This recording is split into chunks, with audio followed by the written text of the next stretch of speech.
혹시 저 같은 사람이 있다면 저는 감히 말씀드리건데 졸업을 준비하시길 추천드려요. 그런 사람들은 제가 볼 때 본인 사업을 해야 됩니다.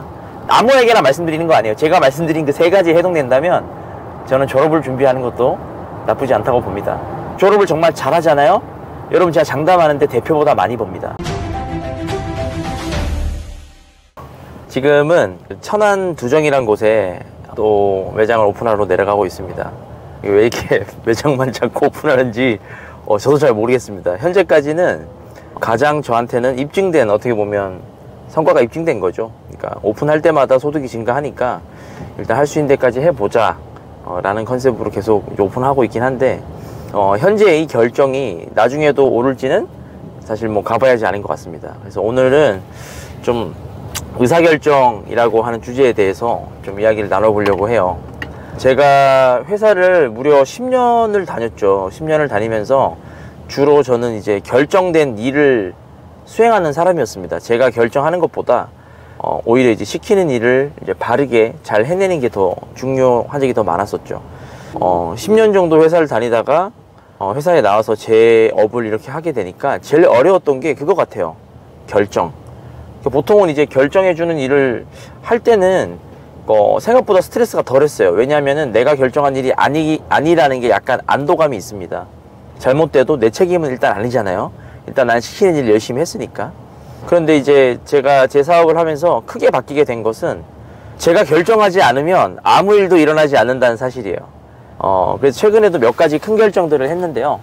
일단 매장을 이렇게 많이 찍어 나가는 것만으로는 뭔가 확장성에는 한계가 있겠다라는 생각이 들었어요. 그래서 제가 예전부터 계속 이야기했던 플랫폼 사업이죠. 플랫폼 개발이나 이쪽으로 관심이 많았는데 사실 팀을 지금 제가 빌딩해서 무언가를 하기에는 시간적 한계나 이런 경험적 한계들이 많다고 생각을 했어요. 그래서 이번에 좋은 팀을 만나서 협업을 하고 있습니다.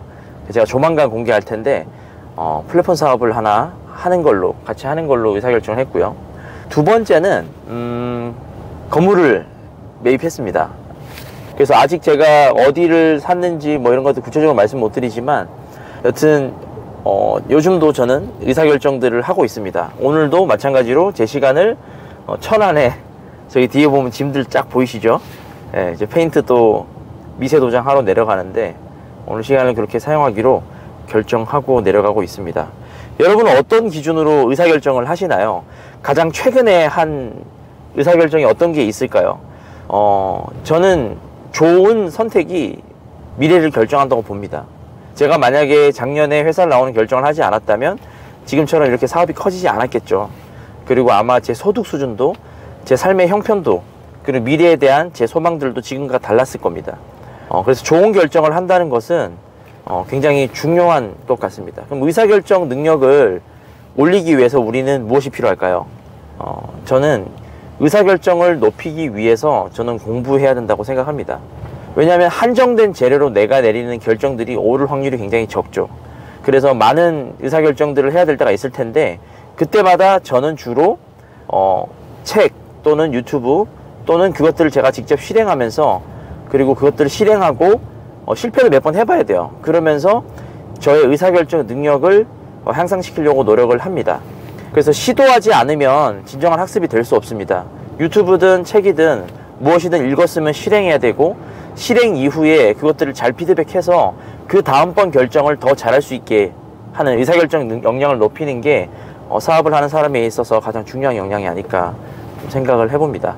의사결정이라는 게 시기에 따라서 때로는 맞는 결정일 수도 있고 아닌 결정일 수도 있습니다.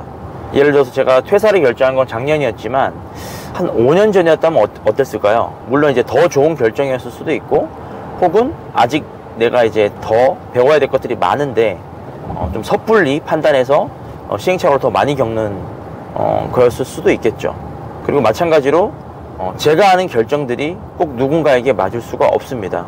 그래서 의사결정이라는 게 상황에 따라, 시기에 따라, 사람에 따라서 같은 결정도 때로는 틀린 결정이 될 수 있고, 그리고 나쁜 결정도 때로는 상황과 시기, 사람에 따라 좋은 결정이 될 수도 있는 것 같습니다. 제가 생각하는 회사원의 두 부류가 있습니다. 그게 제 생각인데 첫 번째 회사원 부류는 승진 내지는 이직, 그리고 커리어 등을 위해서 일하는 부류입니다. 한마디로 자신의 몸값을 올리는 거죠. 그래서 그렇게 해서 성공한다 그러면 아마 본인의 연봉이 올라갑니다. 그래서 이렇게 목표를 하는 직장인의 경우에는 저는 직장인이어도 약간 전문성이 있는 직장인이 이렇게 추구하며 살면 그래도 꽤 만족스러운 목표에 도달할 수 있다고 생각을 합니다. 하지만 본인의 업무를 한번 생각해 보면 좋을 것 같아요. 본인의 업무가 특별히 뭔가 차별화된 게 없다, 누가 해도 할 수 있고 약간의 교육을 받으면 할 수 있는 업무다. 근데 그런 업무에서 전문성을 갖추기는 상당히 어렵겠죠. 그러한 경우라면 저는 몸값을 높이려고 노력하는 것보다 저는 사장을 많이 봐야 된다고 생각합니다. 그 조직 내에서 중간 관리자가 아니라 어떻게 보면 그 돈 버는 사업 구조를 만든 사람, 그 사람은 사실 오너 내지는 뭐 사장으로 불리겠죠. 이제 그 분들이 왜 그런 결정을 했을지, 그 분들이 어떤 상황에서 어떤 언어를 쓰고 어떤 의사결정을 하는지를 본다면 저는 그걸 보고 이제 졸업 준비라고 부릅니다. 졸업을 준비한다 그러면 사실 승진 크게 안 중요합니다. 왜냐하면 어차피 졸업할 건데 뭐 급여가 물론 회사나 상황에 따라 다르겠지만 올라도 잘 준비된 졸업보다 많이 오르지 못할 겁니다. 그래서 잘 준비된 졸업을 할 것이냐, 아니면 내 몸값을 올리는 커리어를 쌓을 것이냐, 그거의 판단 기준은 내 업의 전문성에 있다고 생각을 합니다. 제가 다닌 회사는 물론 이제 전문성을 갖추기도 좋았고 급여를 올릴 수도 있었지만 저는 애초에 제가 조직 생활과 조금 안 맞는다는 걸 알고 있었어요. 혹시 저 같은 사람이 있다면 저는 감히 말씀드리건데 졸업을 준비하시길 추천드려요. 이 세 가지 정도에 해당되면은 졸업을 고민해 보시면 좋습니다. 첫 번째, 이런 말 그렇지만 바로 윗 상사 내지는 바로 가까운 리더가 항상 왜 저런 결정을 하는지 이해가 안 된다. 내가 저 사람보다는 잘할 수 있을 것 같은데, 이런 생각이 끊임없이 드는 사람 분명히 있을 거예요. 이게 첫 번째 특징이에요. 그런 사람들은 제가 볼 때 본인 사업을 해야 됩니다. 계속 있으면 마찰만 생기죠. 두 번째는요, 어떤 부류냐면 항상 해결해야 될 문제들이 보여요. 시키는 일만 하게 되지 않고 항상 이상하게 다른 부서에 눈이 더 많이 갑니다. 영업부서인데 뭔가 제품 기획에 문제가 있는 것 같아요. 막 이런 생각이 들 수 있는 거고요. 그러니까 뭔가 다른 부서에 관심이 많아요. 그리고 전체적으로 조직이 작동하는 거에 대해서 내 업무보다 더 관심이 많다. 근데 저는 이런 걸 보고 이제 자질이 있는 사람인 것 같아요. 그러니까 졸업을 준비해서 본인 사업을 준비하는 게 어쩌면 그게 더 나은 의사결정일 수 있습니다.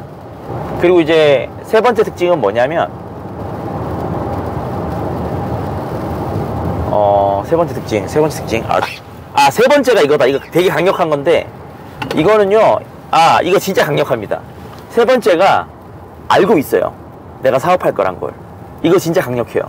근데 아마 사업하실 분들은 이거 다 알고 있습니다. 내가 사업을 해야 되고, 내가 지금은 직장을 다니지만 언젠간 난 사업을 하게 될 수밖에 없는 사람이란 걸 그냥 본인이 알고 있어요.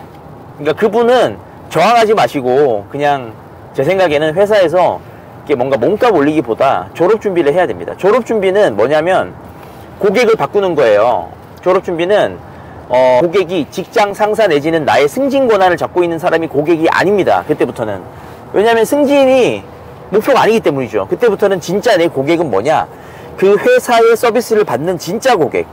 예를 들어 그것이 의류회사라면 그 옷을 입어주는 고객.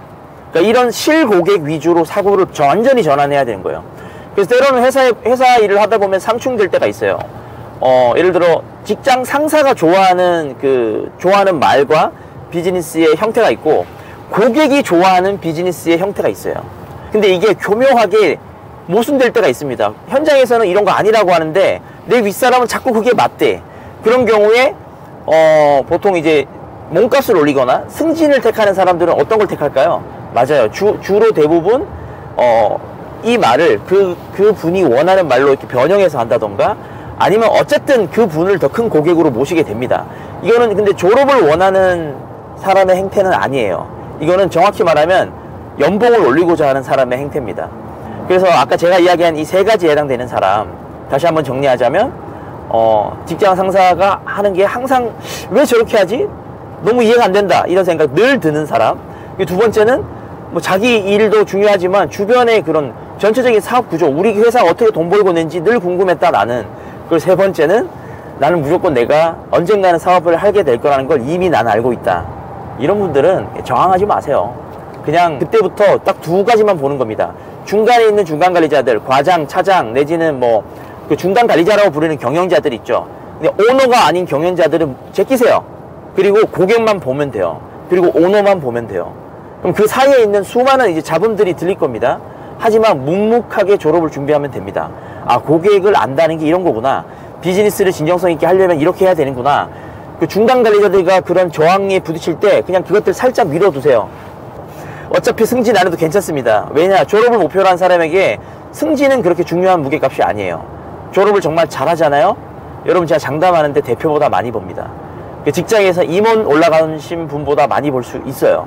그래서 이런 것들이 아무에게나 말씀드리는 거 아니에요. 제가 말씀드린 그 세 가지 해동된다면 저는 졸업을 준비하는 것도 나쁘지 않다고 봅니다.